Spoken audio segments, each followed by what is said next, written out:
या देवी सर्वभूतेषु मा स्कन्दमाता रूपेण संस्थिता नमस्तस्यै नमस्तस्यै नमस्तस्यै नमो नमः। ओम नम दुर्गाय नमः। जय माता रानी। आज नवरात्रि पर्व का 5वां दिन है और आज माँ दुर्गा की 5वीं शक्ति यानी कि स्कंद माता की पूजा की जाएगी। आज के इस वीडियो में मैं आपको स्कंद माता की कथा सुनाऊंगी, लेकिन इससे पहले आप माता रानी के एक भक्त की बड़ी ही दुर्लभ कथा सुनेंगे। एक बार की बात है, एक गरीब परिवार में एक बालक ने जन्म लिया। जन्म लेते समय उस बालक के माता पिता स्वर्ग सिधार गए। इस बात पर गांव के सभी लोग उस बालक को मनहूस कहने लगे। कोई भी उस बालक के साथ नहीं खेलता था। माता पिता के देहांत हो जाने के कारण उस बालक का पालन पोषण एक पंडित ने किया। वह पंडित ज्वाला माता का अनंत उपासक था। उस पंडित को ही देखकर उस बालक के मन में भी माता के प्रति भक्ति की इच्छा जागृत हुई। इसी प्रकार धीरे धीरे दिन बीतते रहे और जब बालक थोड़ा बड़ा हुआ तब उस बालक ने पंडित जी से अपनी माँ के विषय में पूछा। तब पंडित जी ने कहा कि तेरी माँ तो साक्षात ज्वाला माँ है। पंडित जी की यह बात सुनकर वह बालक एक बार माता रानी की शरण में बैठ गया और उसने सच्चे मन से माता रानी को पुकारा और कहने लगा कि हे माता, मेरे बाबा कहते हैं कि आप मेरी जननी हैं। यदि यह बात सच है तो आप मुझसे मिलने के लिए क्यों नहीं आती है और मुझे अपने सीने से क्यों नहीं लगाती है। हे देवी, कृपया करके यदि आप मेरी माता हो तो मुझे अपने सीने से लगाओ। मैं भी माता का सुख भोगना चाहता हूँ। अपने बालक की इस तरह की पुकार सुनकर जगत जननी माता माँ ज्वाला अपने पुत्र के सम्मुख प्रकट हुई और ध्यानों को अपने हृदय से लगा लिया। इसी तरह से धीरे धीरे दिन बीतते गए और अब ध्यानु बड़ा होने लगा। बीतते दिनों के साथ उस बालक का माता रानी में विश्वास बढ़ता ही जा रहा था। ज्वाला देवी की उस बालक पर विशेष कृपा थी। ज्वाला देवी के आशीर्वाद से बालक ध्यानु दूसरों के कष्टों को भी हरण कर लेता था। वह समय समय पर माता रानी के जगराते भी अपनी शक्ति के अनुसार करवाता रहता था। बालक ध्यानु की भक्ति इतनी थी कि यदि वह एक बार जय माता दी बोल देता तभी अंधे को आंखें मिल जाती और गूंगे को जुबान मिल जाती। देवी माँ की असीम कृपा से ध्यानु हर किसी के दुखों का निवारण करता। कोई भी ध्यानु से बैर नहीं रखता था। हर किसी स्त्री को ध्यानु अपनी माँ अथवा बहन के रूप में देखा करता था। धीरे धीरे इसी तरह से दिन व्यतीत होते गए। जब ध्यानु समझदार हुआ तो उसने एक बार ज्वाला जी के मंदिर में जाकर दर्शन करने की सोची। तो उसने अपने समस्त गांववासियों को इस विचार के बारे में बताया। गांववासी ध्यानु के साथ माता के दरबार में जाने के लिए सहमत हो गए और फिर ध्यानु भक्त 1000 यात्रियों के सहित माता रानी के दर्शन के लिए चल दिया। जब वह जा रहा था तो इतना बड़ा दल देखकर राजा अकबर के सिपाहियों ने ध्यानु भक्त को चांदनी चौक दिल्ली में रोक लिया और अकबर के दरबार में ले जाकर ध्यानु भक्त को पेश किया। तब अकबर ने उनसे पूछा कि तुम इतने आदमियों को अपने साथ में लेकर कहाँ पर जा रहे हो।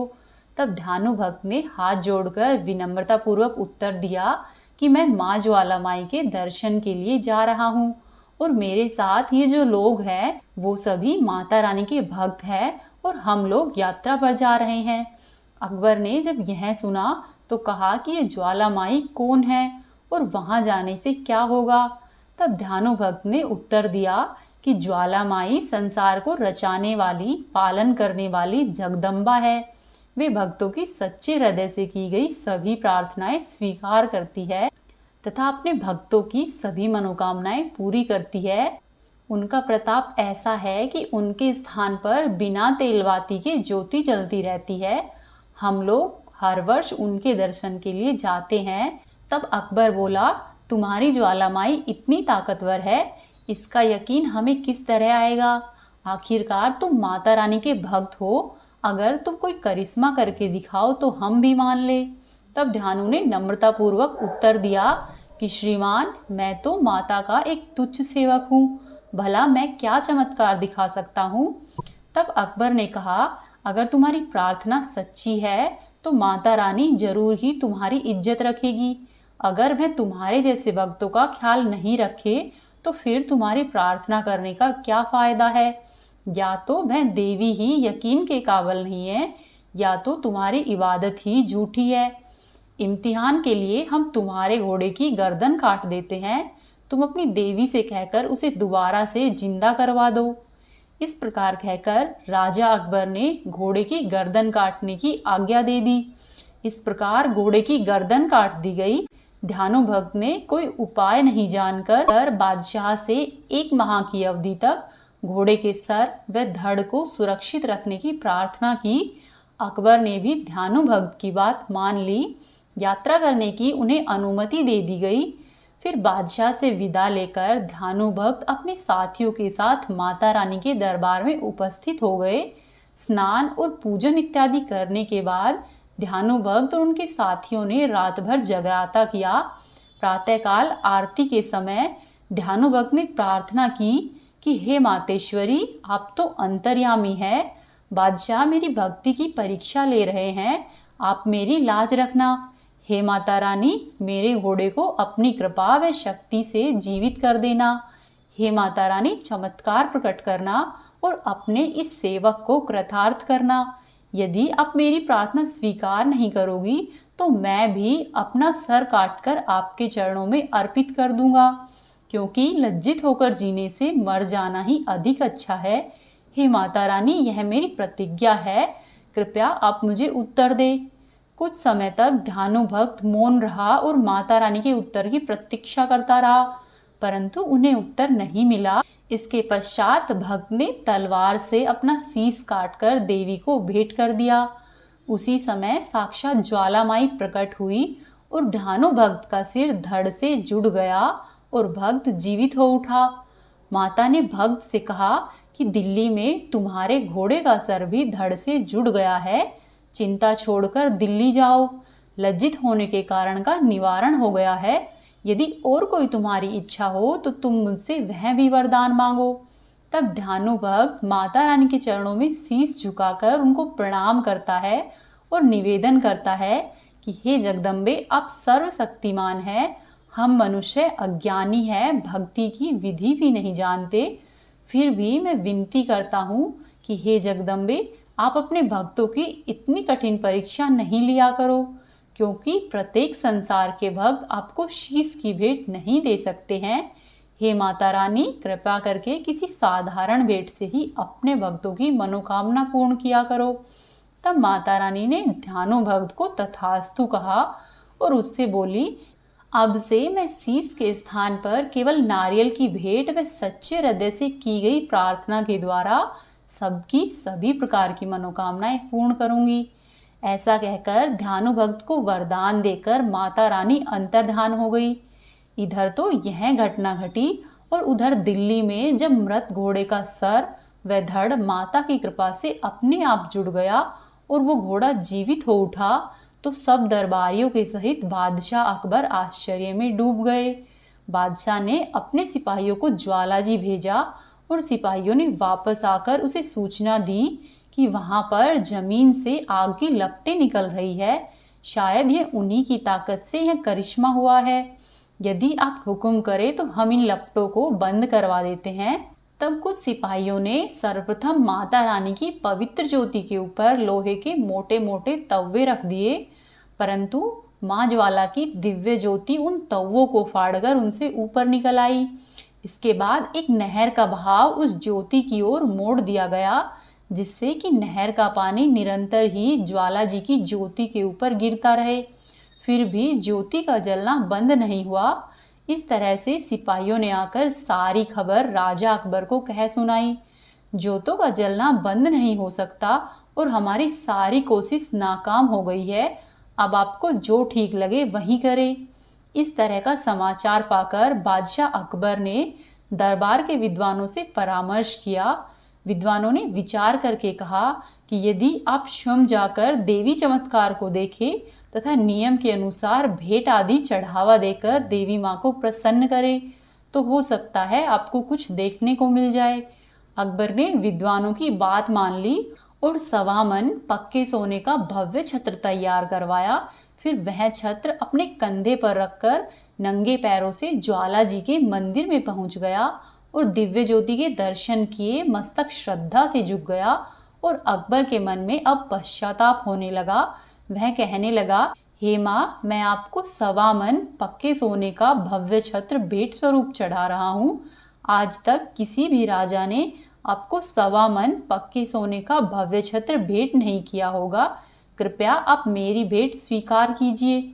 अकबर के घमंड भरे शब्द बोलते ही छत्र पर एक दिव्य ज्योति प्रकट हुई और फिर अकबर से छूटकर वह छत्र नीचे गिर गया।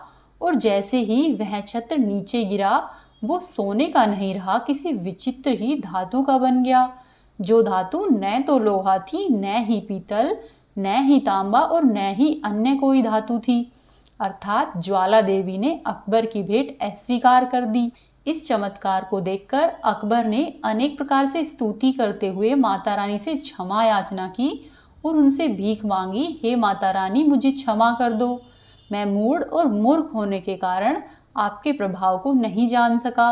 और अनेकों प्रकार से पूजा करके वह वापस अपने घर पर लौट आया।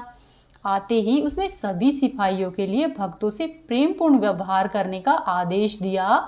कहा जाता है कि अकबर के द्वारा चढ़ाया हुआ वह छत्र आज भी ज्वाला माता के दरबार में पड़ा हुआ देखा जाता है, जो कि सोने का सा प्रतीत होता है, परंतु वह किसी विचित्र ही धातु का है।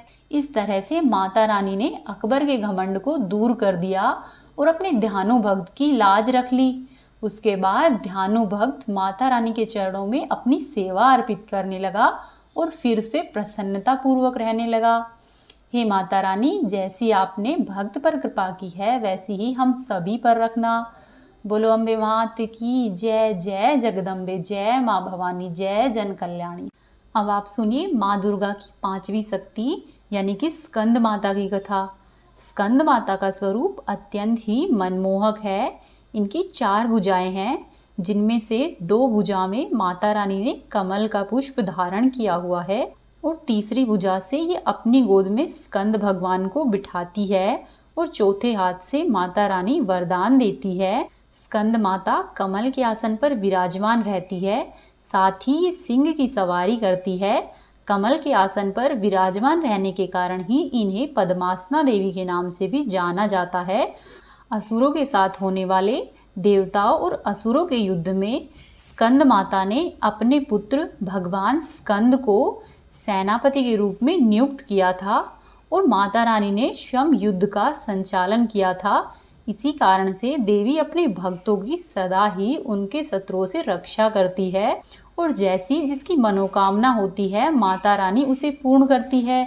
पौराणिक कथा के अनुसार बहुत समय पहले जब भगवान शिव जी का विवाह देवी सती से हुआ था, हालांकि जब सती ने अपने पिता के द्वारा आयोजित महायज्ञ में खुद को योगाग्नि में भस्म कर दिया था, तब भगवान शिव जी अत्यंत ही क्रोधित हो गए और सब कुछ त्याग कर वे देवी सती के वियोग में गहन तपस्या के लिए चले गए। और जल्द ही तारकासुर नाम के एक राक्षस ने देवताओं पर आक्रमण करके उन्हें परेशान करना आरंभ कर दिया। यह बहुत बड़ी चिंता का कारण बन गया था, क्योंकि भगवान शिव जी के वरदान के अनुसार तारकासुर का वध केवल भगवान शिव जी का पुत्र ही कर सकता है और यह बात तभी संभव थी जब भगवान शिव जी का विवाह हो जाए। उधर सभी देवताओं की अनुरोध पर देवर्षि नारद ने माँ पार्वती से भेंट की और उन्हें उनकी देवी सती के रूप की यानी कि उनके पिछले जन्म की सभी घटना के बारे में कह सुनाया और उन्हें उनके वर्तमान जन्म के उद्देश्य के बारे में भी बताया और समझाया कि माँ पार्वती और भगवान शिव की जो संतान होगी उसी से राक्षस तारकासुर का वध होगा। हालांकि भगवान शिव जी को इस बात का एहसास कराने के लिए माँ पार्वती देवी सती का अवतार है। इसके लिए माँ पार्वती को अत्यधिक ही ध्यान और कठिन तपस्या करनी पड़ी थी। अंत में माँ पार्वती ने अन्न और जल को भी त्याग दिया था और लगभग 1000 वर्षों से अधिक उन्होंने वन में कठोर तपस्या की। कई बार उन्होंने अन्न और जल को भी ग्रहण नहीं किया, केवल वायु पीकर ही वे जीवित रही और भगवान शंकर की तपस्या करती रही। अंत में भगवान शंकर उनके समर्पण को देखते हुए देवी की प्रार्थना को स्वीकार कर लिया और भगवान शंकर माता पार्वती से विवाह करने के लिए तैयार हो गए। जब भगवान शिव और मां पार्वती की ऊर्जा संयुक्त हुई तो एक उग्र बीज उत्पन्न हुआ। हालांकि वह उग्र बीज इतना गर्म था कि अग्नि के देवता भी उस उग्र बीज को संभाल नहीं पा रहे थे। वे भी इस बीज की ऊर्जा से जल रहे थे। तब अग्निदेव ने इस बीज को गंगा जी को सौंप दिया, जिन्होंने इस बीज को सुरक्षित रूप से संभाला। उन्हें सरखंडे अर्थात रेड़ों के जंगल में बो दिया। यहाँ पर 6 बहनों के द्वारा उस बीज की देखभाल की गई, जिन्हें की कृतिका माता के रूप में जाना जाता था। समय के साथ उग्र बीज एक बच्चे के रूप में बदल गया, क्योंकि कृतिकाओं ने उसकी देखभाल की थी। इसीलिए उस बच्चे को भगवान कार्तिकेय के रूप में जाना जाने लगा तथा जल्दी ही भगवान कार्तिकेय को देवताओं का सेनापति बनाया गया और उन्हें तारकासुर को हराने के लिए सभी देवताओं के द्वारा विशेष प्रकार के अस्त्र और शस्त्र प्रदान किए गए। कार्तिकेय जी ने अर्थात स्कंद भगवान ने जब तारकासुर के साथ एक भयंकर युद्ध किया और अंत में तारकासुर राक्षस को मार डाला।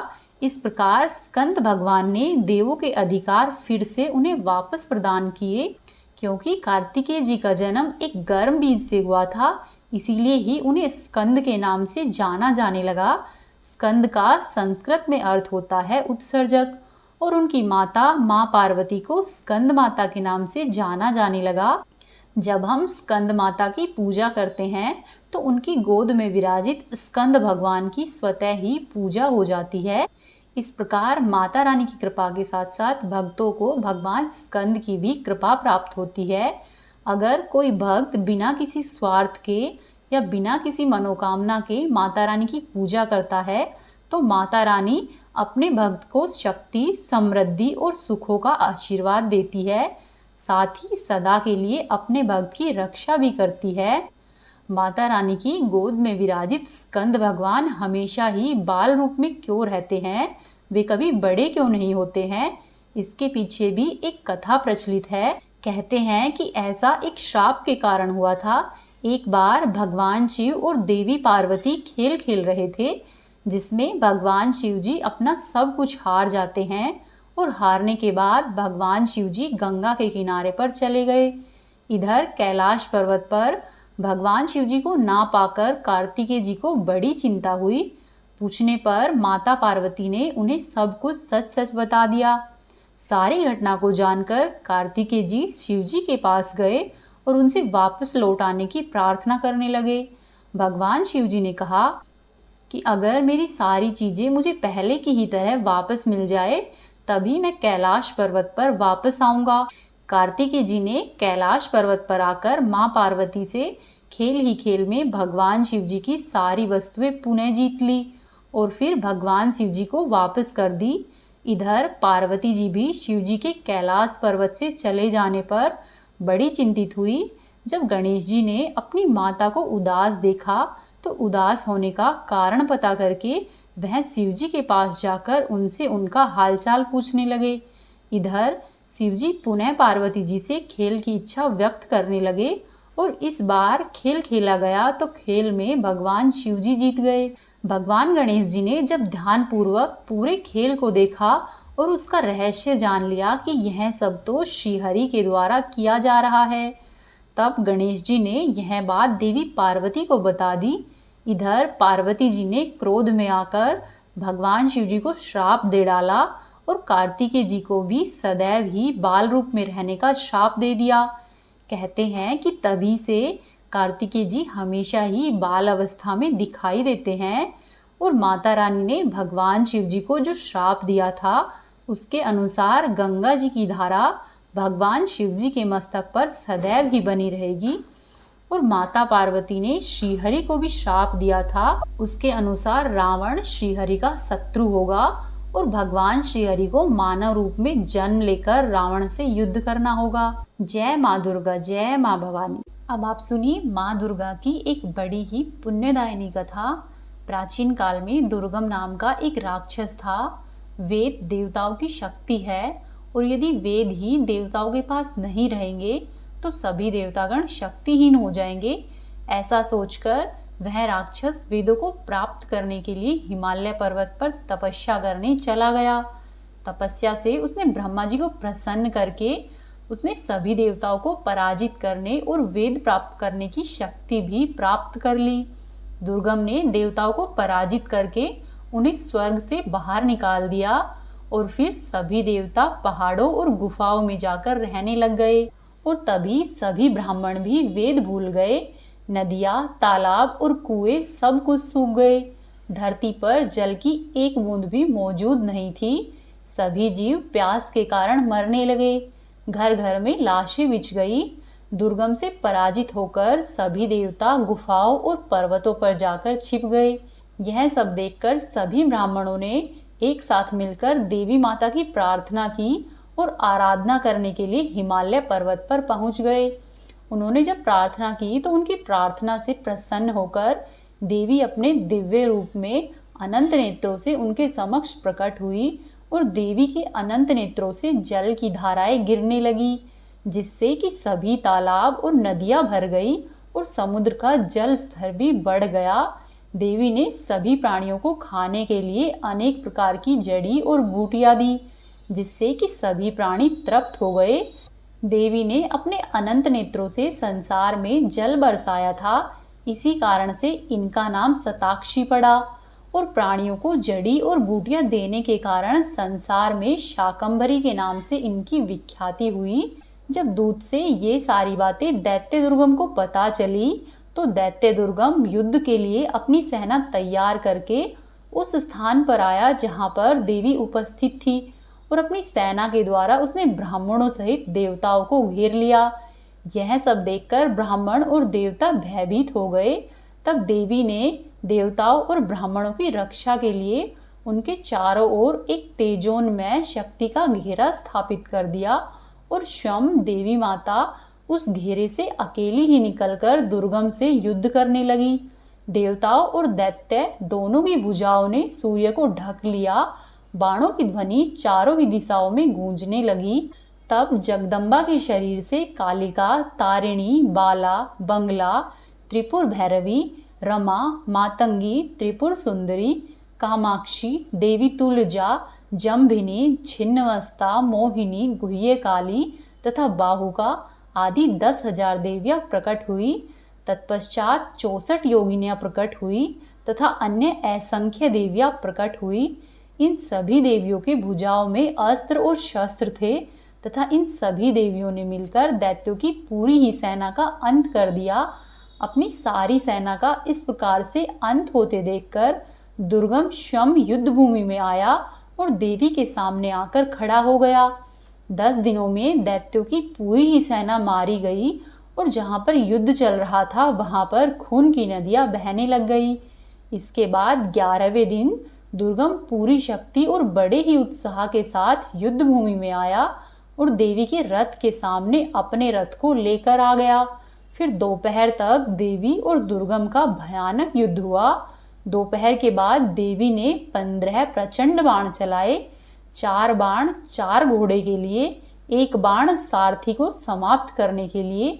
2 बाणों से देवी ने दुर्गम की आंखों को निशाना बनाया और 2 बाणों से देवी ने दुर्गम की दोनों भुजाएं काट दी और 1 बाण ने रथ पर लगी हुई ध्वजा को काट दिया और 5 बाणों ने दुर्गम की छाती को छेदकर उसका सीना चीर दिया।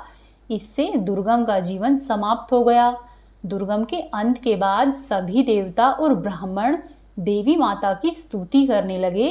देवी ने दैत्य दुर्गम का अंत किया था, इसीलिए ही वे संसार में दुर्गा देवी के नाम से प्रसिद्ध हुई। जय माँ भवानी, जय माँ दुर्गा, जय अंबिके। अब आप सुनिए श्री दुर्गा चालीसा का पाठ। नमो नमो दुर्गे सुखकरणी, नमो नमो अम्बे दुखहरणी। निरंकार है ज्योति तुम्हारी, तीहु लोक फैली उजियारी। शशि ललाट मुख महाविशाला, नेत्रलाल भ्रकुटी विकराला। रूप मातु को अधिक सुहावे, दर्श करत जन अति सुख पावे।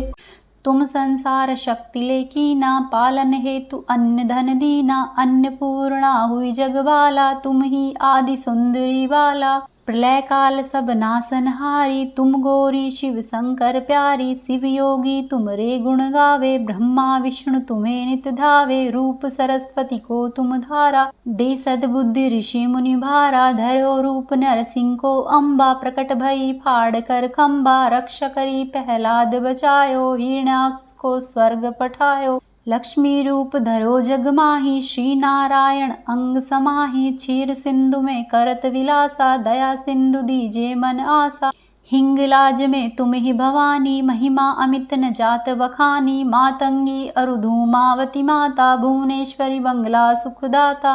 श्री भैरव तारा जगतारिणी, छिन्न भाल भव दुख निवारिणी। के हरिवाहन सोह भवानी, लांगुर वीर चलत अगवानी। कर में खपर खड़ग विराजे, जाको देख काल डर भाजे। सोहे अस्त्र और त्रिशूला, जात उठत शत्रु ही शूला। नगर कोट में तुम ही विराजत, तीहु लोक में डंका बाजत। शुंभ निशुंभ दानव तुम मारे, रक्त बीज शंखन संहार। महिषासुर नृप अति अभिमानी, जेहि अगभार मही अकुलानी। रूप कराल कालिका धारा, सेन सहित तुम तिहि सहारा। परिगाढ़ संतन पर जब जब, भई सहाय मातु तुम तब तब। अमरपुरी अरुबा सब लोका, तब महिमा सब रहे अशोका। ज्वाला में है ज्योति तुम्हारी, तुम्हें सदा पूजे नर नारी। प्रेम भक्ति से जो जस गावे, दुख दरिद्र निकट नहीं आवे। धावे तुम्हें जो नर मन लाई, जन्म मरण ताको छुट जाई। जोगी सुर मुनि कहत पुकारी, योग न हो बिन शक्ति तुम्हारी। शंकर अचरज तप कीनो, काम अरु क्रोध जीत सब लीनो। निस दिन ध्यान धरो शंकर को, काहू काल नहीं सुमिरो तुमको। शक्ति रूप को मरम न पायो, शक्ति गई तब मन पछतायो। शरणागत हुई कीर्ति बखानी, जय जय जय जगदम्ब भवानी।